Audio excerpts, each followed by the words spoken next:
Hi, I wanted to go over kind of a part two of the introduction from yesterday.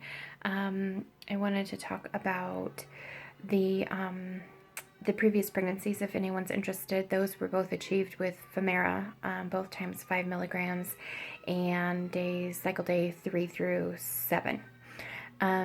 The other thing I wanted to talk about was the current plan, which is IVF with CCS, which really just means we're going to be doing IVF with chromosome testing because of our history.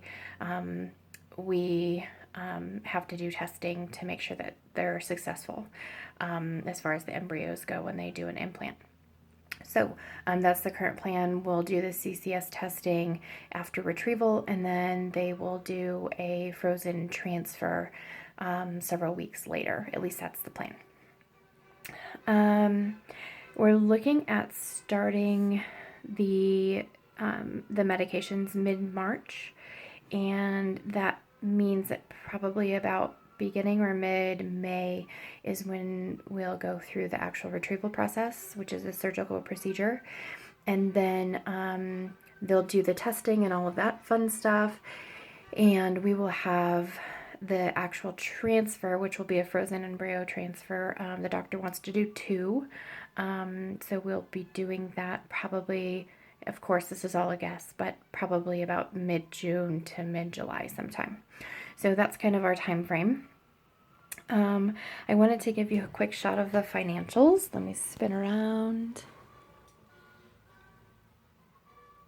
I don't know how well you can see that.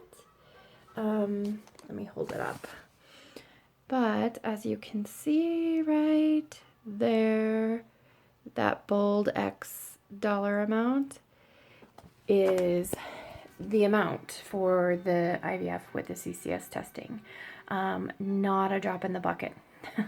Quite a bit of money. Most people don't have that laying around. And you can finance a car for that, but you have some sort of collateral because you have the car. But this is completely out of pocket cost. Luckily, my husband got a new job with government, and that is helping us a great deal because they have a program that I wanted to talk to you about too. We have United Healthcare. They have a supplemental program. Not all United Healthcare providers or subscribers add on for their employees, but ours does, and it's called Parent Steps. It's through Optum. And they have a contract with our specific and, around the country, very specific fertility clinics. And those contracts state that they will pay a certain amount for a certain procedure, and that payment is given directly to them. So we just contact Parent Steps. It's a little bit of a process. So if you have questions about that, just let me know and I'm happy to answer them. But once you get that process going, Parent Steps directly gives the fertility clinic that they have the contract with the funds. And it's not all the funds, depending on the procedure you have to have. But in our case, it's not all the funds.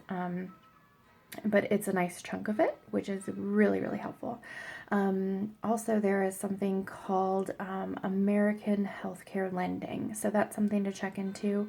It's a vendor for a bank that lends for healthcare issues or, plastic surgery, fertility treatments, those kind of things. Freedom Fertility Pharmacy is a great pharmacy from what I've heard through my fertility clinic and online through tons of different support groups that I've been a part of. So anyway, they have a provider number, and I'll give it to you. It's 005461, and you can use that provider number to go in and apply for a loan through American Healthcare Lending. And you can use those funds, if you qualify, you can use those funds to pay for your medication, which can be, I don't know if you saw that in the sheet that I showed a minute ago, but that can be anywhere from, I think it's about $4,500 to $8,500. So it's hard because it's unpredictable. You don't know. The doc might call you and say, hey, we need to go up so many milligrams, and then, oh, there's another $300 in, one day, let alone the next 7 days that you have to add that increase. So that's a really, really nice added thing to be able to finance that. What else? The last thing I wanted to talk about was why you'll be hearing a lot about health and fitness from me. One is because my current BMI is 37. I want it to be at 35 or lower before I go through this process. So I can be the healthiest, most fit, almost 40-year-old body that will be going through a lot of kind of trauma. It was 41, my BMI was 41 a year ago in January of 2015, so I've made a lot of progress, which is awesome, but I still have ways to go. So that's why you'll be hearing about that stuff as well. Thanks so much for watching, and I will check in with you later. Bye.